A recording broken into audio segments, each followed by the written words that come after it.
नमस्कार, बहुत स्वागत है आपका। मैं हूं आपके साथ प्रेरणा मिश्रा। लोकसभा चुनाव की सियासी लड़ाई अब चुनौतियों पर आ गई है। इस लड़ाई में कौन जीतेगा ये तो फिलहाल आने वाला समय ही बताएगा, लेकिन उससे पहले नेता एक दूसरे को चैलेंज जरूर देते नजर आ रहे हैं। बात करें छत्तीसगढ़ की तो यहां की 9 लोकसभा सीटों पर काबिज बीजेपी का कहना है कि कांग्रेस मृणासन पर है, तो वहीं कांग्रेस ने बीजेपी की 9 सीटों को लेकर अलग ही दावा ठोक दिया है। आखिर छत्तीसगढ़ की 11 लोकसभा सीटों पर कौन कितना मजबूत है? 24 की सरकार में आज बात इसी मुद्दे पर।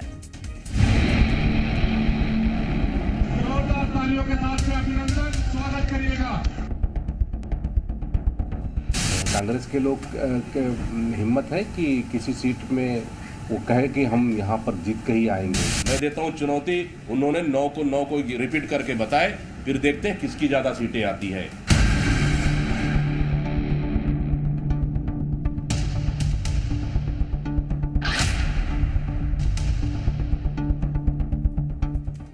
तो छत्तीसगढ़ में सीटों पर होने वाले लोकसभा चुनाव को लेकर जहां एक ओर सियासी पार्टियों की तैयारी तेज है, तो वहीं दूसरी ओर अब एक दूसरे को चैलेंज करने का दौर भी शुरू हो गया है। और सबसे पहले बात भारतीय जनता पार्टी की करें तो बीजेपी ने कांग्रेस को चैलेंज करते हुए कहा कि वो 11 सीटों में से किसी एक सीट का नाम बताएं जहां जीत के लिए वो आश्वस्त हों।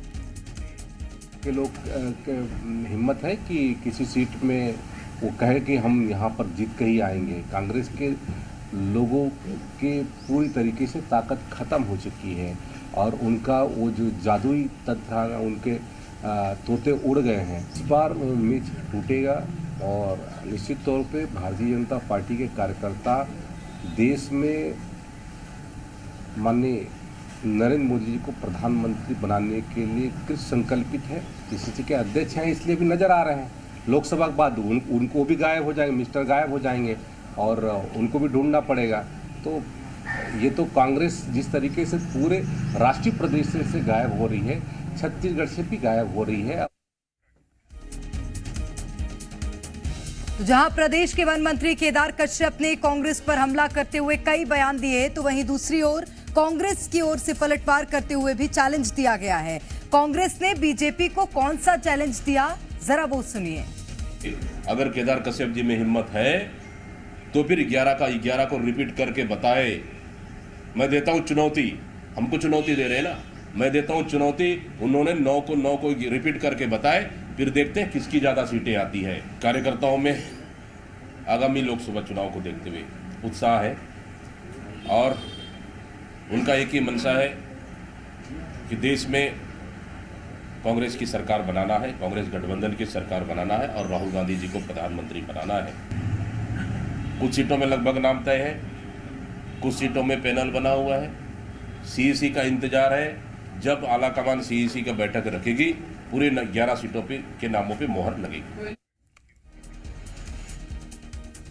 तो छत्तीसगढ़ में एक दूसरे को चैलेंज देने वाली सियासत शुरू हो गई है। साथ ही राजनीतिक पार्टियां प्रदेश की 11 लोकसभा सीटों को लेकर जीत के दावे भी करती नजर आ रही हैं। इस बीच आपको बताते हैं कि प्रदेश में लोकसभा सीटों के नतीजे बीते कुछ लोकसभा चुनाव में क्या रहे हैं। सबसे पहले बात 2009 की करें तो बीजेपी ने 10 सीटों पर जीत हासिल की थी और कांग्रेस को केवल 1 सीट पर जीत मिली। इस बीच जहां भारतीय जनता पार्टी को 45% वोट मिले, तो वहीं कांग्रेस को 37.5% वोट मिले थे।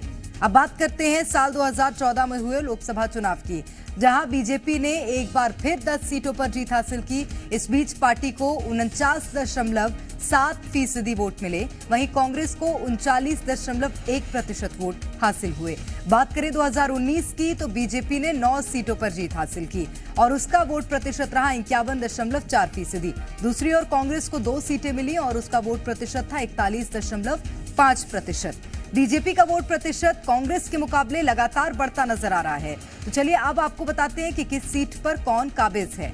बस्तर सीट पर फिलहाल कांग्रेस का कब्जा है, तो वहीं बिलासपुर पर बीजेपी काबिज है और इसी तरह दुर्ग में बीजेपी, जांजगीर चांपा में बीजेपी, कांकेर में बीजेपी, कोरबा में कांग्रेस, महासमुंद में भारतीय जनता पार्टी, रायगढ़ में बीजेपी और रायपुर, राजनांदगांव, सरगुजा में भी भारतीय जनता पार्टी का ही कब्जा है। तो अलग अलग सीटों का हमने विवरण आपको बताया कि कहां पर कौन सी पार्टी काबिज है। ज्यादा जानकारी लेंगे। तृप्ति सोनी इस वक्त रायपुर से हमारे साथ जुड़ गई हैं। तृप्ति, भले भारतीय जनता पार्टी का वोट प्रतिशत बीते कुछ चुनावों के अनुसार बढ़ा हो, लेकिन जिस तरह से 2019 में कांग्रेस 1 से 2 पर आ गई, अब इस बार चैलेंज कड़ा नजर आ रहा है।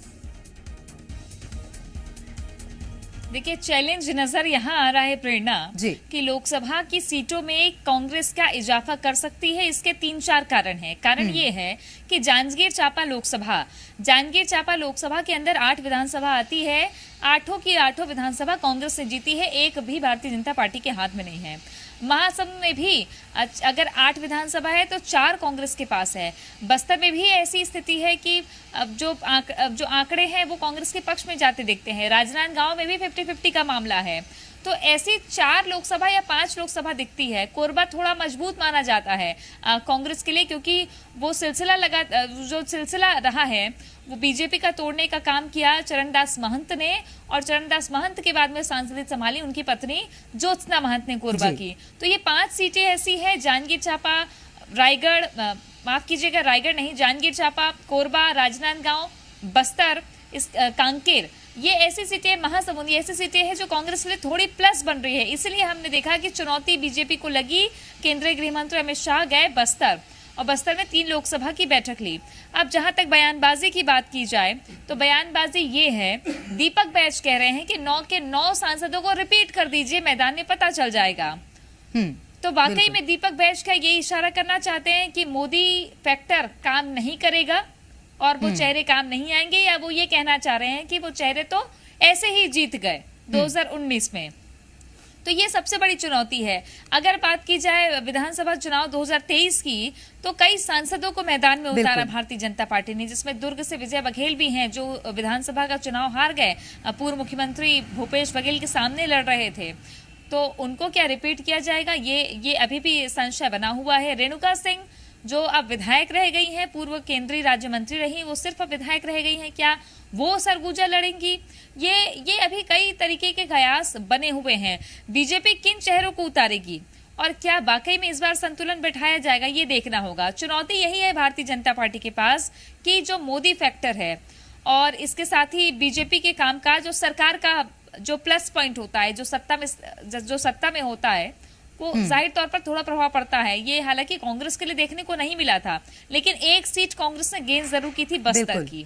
तो अब आने वाले समय में पता चलेगा कि कांग्रेस की रणनीति भीतर खाने क्या है, क्योंकि अभी खुलकर कोई बैठक या एजेंडा साफ दिखाई देता नहीं है। निश्चित रूप से 3 सांसद थे तृप्ति जिनको इस बार छत्तीसगढ़ में चुनावी मैदान में उतारा था, उसमें से एक नाम अरुण साफ का भी है जहां तक मुझे जानकारी है। और अब क्योंकि वो डिप्टी सीएम के पद पर काबिज है, वहां से किसे उतारा जाएगा बिलासपुर से, ये भी जरूर देखना होगा। इसी के साथ तृप्ति, अगर बात करें विधानसभा में कांग्रेस पार्टी की ओर से, तो कुछ बड़े नेता ऐसे थे जो कि विधानसभा तक नहीं पहुंच पाए हैं। उसमें कुछ मुख्य रूप से नाम है। सरगुजा की अगर हम बात करें, टीएस सिंह देव को क्या इस बार कांग्रेस पार्टी मौका दे सकती है केंद्र में पहुंचाने का, लोकसभा में पहुंचाने का?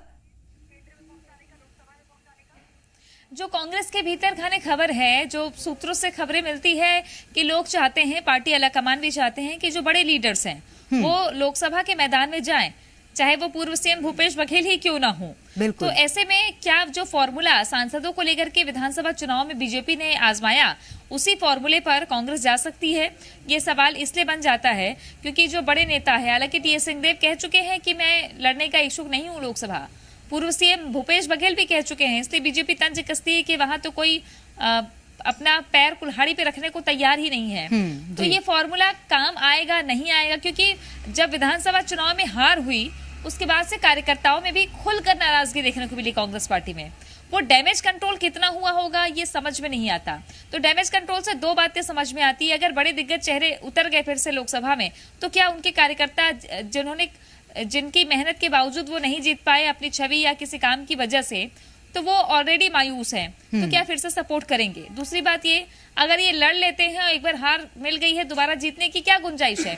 तो चुनौती कांग्रेस के पास काफी बड़ी है, बड़े चेहरों को मैदान में उतारने की। बिल्कुल तृप्ति, 2019 की अगर बात करें, उस वक्त कांग्रेस पार्टी क्योंकि सत्ता में थी छत्तीसगढ़ में, ये कारण भी माना जा रहा है कि एक गेन हुआ, उसी के साथ आदिवासी फैक्टर भी था। लेकिन अब क्योंकि भारतीय जनता पार्टी की प्रदेश में सरकार है और इसी के साथ एक आदिवासी मुख्यमंत्री है, बस्तर सीट पर भी खतरा कांग्रेस पार्टी के लिए भी उतना ही मंडरा रहा है जितना बीजेपी अपने आप को चुनौतीपूर्ण वहां महसूस कर रही है। बस्तर की आप जहां तक बात कर रही हैं, तो बस्तर वो लोकसभा है जो लंबे समय तक भारतीय जनता पार्टी के कब्जे में थी। जी बिल्कुल। समझिए आपकी दशकों तक कभी कांग्रेस का खाता नहीं खुला था उस लोकसभा में, लेकिन दीपक बैज ने वहां बाजी मारी। दीपक बैज इसलिए उस ध्रुव में चमके बहुत तेजी से क्योंकि उन्होंने बैलाडीला के जो लोग हैं उनके लिए लाल पानी की समस्या को बड़े जोर शोर से उठाया था, तो उनकी लोकप्रियता लगातार बढ़ती गई। लेकिन वही पीसीसी चीफ, वही सांसद और फिर उन्हें विधायक का टिकट भी मिल गया, तो 3-3 तमगे, 3-3 मुकुट एक व्यक्ति के सर पर चढ़ा दिए जाए तो कोई ना कोई तो गिरेगा। इसलिए विधानसभा का चुनाव वो हार गए। अब क्या रिपीट करेगी पार्टी, चूंकि पीसीसी चीफ की जिम्मेदारी भी संभाल रहे हैं, तो ये कांग्रेस के पास एक चैलेंज है। क्या कोई नया चेहरा ढूंढना पड़ेगा जो बस्तर जिता सके, जो बीजेपी का गढ़ रहा है। जहां तक बीजेपी की बात की जाए तो आपने देखा होगा कि विधानसभा में घोर नक्सल प्रभावित इलाकों के ग्रामीण घूमने के लिए आए, सरकार भरोसा जीतने की कोशिश कर रही है। इसके साथ ही बस्तर में ही बैठकें बीजेपी की रणनीतिक तौर पर हो रही है। निश्चित रूप से, लेकिन अब भारतीय जनता पार्टी इस बार किस रणनीति के साथ चुनावी मैदान में उतरती है, क्योंकि चुनौती कड़ी है दोनों ही राजनीतिक दलों के लिए। बहुत शुक्रिया तृप्ति आपका तमाम जानकारी के लिए। और इसी के साथ यहाँ रुकेंगे एक ब्रेक के लिए। आप देखते रहिए जी मध्य प्रदेश छत्तीसगढ़।